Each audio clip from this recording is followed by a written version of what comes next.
नमस्कार, आप देख रहे हैं खबरची। मैं हूं अशोक कौशिक। भाई साहब, एक सवाल आपसे। आपने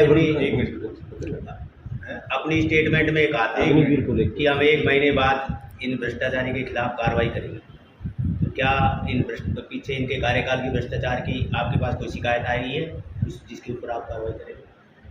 अब उन गाँव में या वोट मांगने के लिए जहाँ जा रहे हैं वहाँ लोग उन शिकायतों को प्रूफ के साथ होता है और उनसे जो जानकारियाँ मिल रही हैं उसके अनुसार गलत पाया जाए तो सही होगा। जनता में ये भी चर्चा है कि जब तक वो आपके साथ थी तब वो गंगा थी, अब जैसे ही उन्होंने आपका साथ छोड़ा तो गंदा नाला बन गई। नहीं है, वो हमारे साथ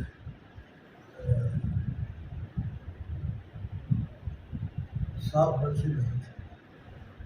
पहले वो किसी भी पार्टी के साथ उनका देखकर ही काम करते। हाँ, ये आपने अपनी स्टेटमेंट में भी कहा है कि दो वो भाजपा के शीर्ष नेताओं से मिलती रही है, तो आपने उसको डिफाइन नहीं किया। वो शीर्ष नेता कौन थे जो उनको सह दे रहे थे?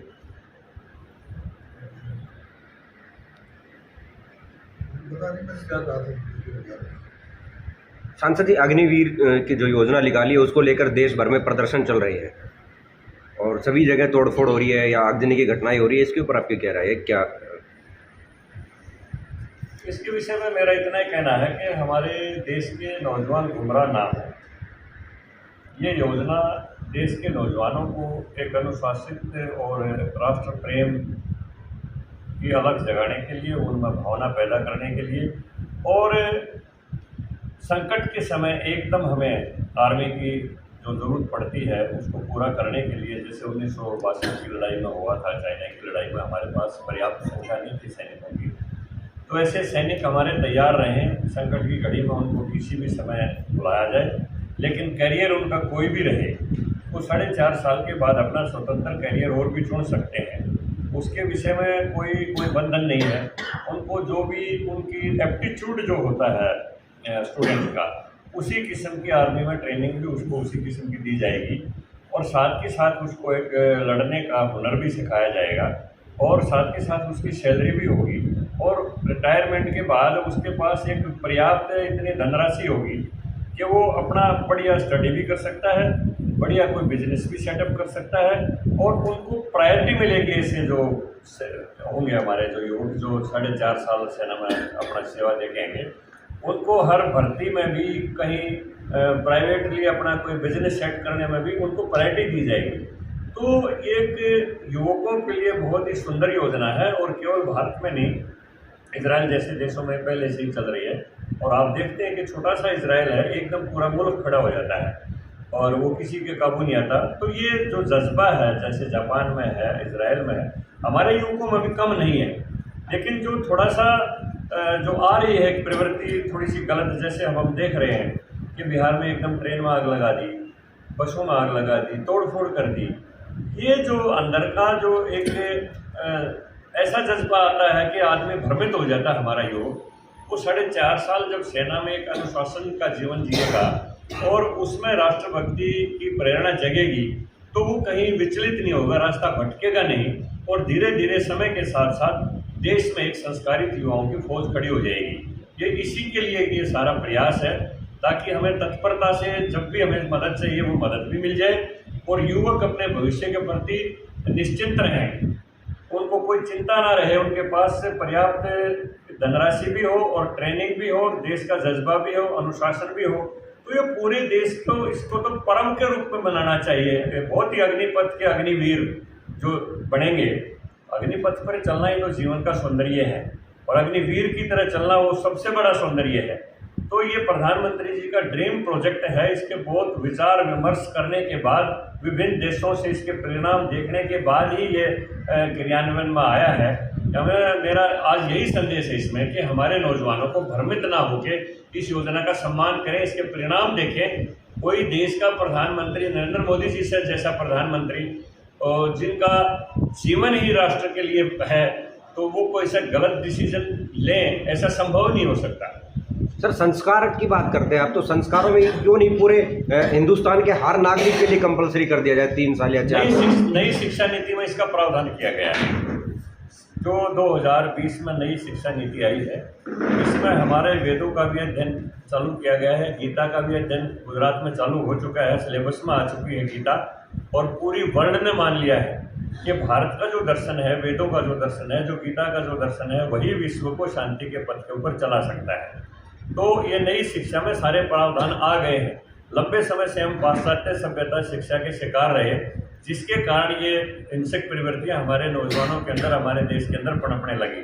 अब वो दूर हो गई है, धीरे धीरे उसको शिक्षा के माध्यम से और संस्कारों के माध्यम से, फौज में ट्रेनिंग के माध्यम से पूरे देश में एक ऐसा वातावरण हो कि देश का हर नागरिक देश के लिए 24 घंटे समर्पित रहे और अनुशासन में रहे। सर, विधायकों को 5 साल विधायक रहते हैं, उनको पेंशन मिल जाती है, तो क्यों नहीं इनके 4 साल की जगह इनकी भी 5 साल नौकरी कर दी जाती है, इनको भी पेंशन दी जाती है, एक्स सर्विसमैन का कोटा दिया जाता? ये बात कहीं ना कहीं युवाओं में भी है कि राजनीति के जो लोग हैं, राजनेता हैं, उनके लिए कोई संशोधन कभी नहीं होता, हमेशा बढ़ चढ़ के उनको कुछ ना कुछ मिलता है, लेकिन हर वर्ग के लिए आजकल सरकार ऐसा कर रही है। ऐसा नहीं है, होता है। अभी कोविड की महामारी आई, मैं संसद में हूँ और प्रधानमंत्री जी ने सबके लिए अप्लाई किया कि 30% वेतन सबका कटेगा। तो पूरे देश ने इसका सम्मान किया और हमारा मेरे से 15-16 लाख रुपया हमारा कटा 2 साल में। तो हमें कोई चिंता नहीं, ना कोई दुख है इस बात का, क्योंकि देश के हम भी नागरिक हैं और पूरे देश के ऊपर कोविड का संकट था, उसमें हम भी सहयोगी बने, तो हमारे लिए गर्व की बात है। तो ये सबके ऊपर अप्लाई होता है। और प्रधानमंत्री जी ने जैसे आह्वान किया कि जिन लोगों की आर्थिक स्थिति अच्छी है वो गैस सिलेंडर की सब्सिडी छोड़ दें, लाखों लोगों ने, करोड़ों लोगों ने सब्सिडी छोड़ दी, तो पूरे देश के ऊपर अप्लाई होती है। ऐसा कुछ नहीं है कि नेता के ऊपर ना होती है, कर्मचारी के ऊपर नहीं होता, सबके ऊपर। सर, हर कर्मचारी की पेंशन बंद की जा रही है, हर कर्मचारी वर्ग की पेंशन बंद की जा रही है। क्या आप मांग उठाएंगे राज्यसभा उसमें कि विधायकों की, MP की, सबकी पेंशन बंद होनी चाहिए? देखिए, भारतीय जनता पार्टी का कॉमन सिविल कोड के पक्ष में, और कॉमन सिविल कोड पूरे देश के नागरिकों के लिए, सबके लिए समान होता है। इसमें कोई भी प्रावधान ऐसा आएगा तो हम कोई जिद करने वाले नहीं हैं कि पेंशन होनी ही होनी चाहिए। तो अपने पूरे देश के अंदर जो प्रावधान लागू होगा वो नेताओं पर भी लागू होता है, वो कर्मचारियों पर भी लागू होता है और होना चाहिए। तो उसमें धीरे धीरे उसकी तरफ देश बढ़ रहा है, तो हमें इसमें चिंता नहीं करनी चाहिए। मेरे प्रधानमंत्री जी इस बारे में सजग हैं और पूरे देश में समान शिक्षा, समान चिकित्सा का उन्होंने अगला नारा दिया है कि चपरासी का बच्चा भी उसी स्कूल में पढ़े, IAS का बच्चा भी उस स्कूल में पढ़े, उसको समान शिक्षा मिले।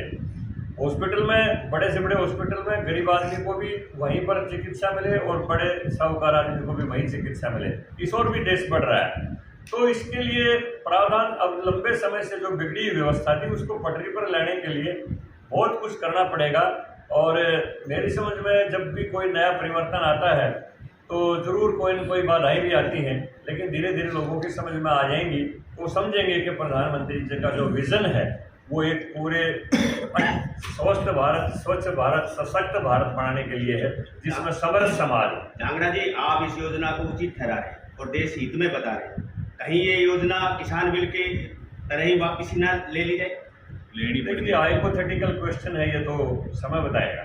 जिस तरह देश में विरोध चल रहा है, युवाओं विरोध कर रहे हैं, क्या विरोध शांत भी हो जाएगा, समझ में भी आ सकता है। किसान आंदोलन के समय भी आप ऐसा ही कह रहे हैं? किसान आंदोलन पूरे देश में नहीं था आंदोलन, केवल मात्र उत्तर भारत के भी 3 राज्यों में इसका ज़्यादा असर था, हरियाणा, पंजाब और उत्तर प्रदेश। उत्तर प्रदेश में भी, पश्चिमी उत्तर प्रदेश जिसको हम कह सकते हैं, पूर्वी उत्तर प्रदेश में ये भी नहीं था। लेकिन ये लोकतंत्र पार्टी हमारे देश में प्रजातांत्रिक देश है, प्रजातांत्रिक प्रणाली है।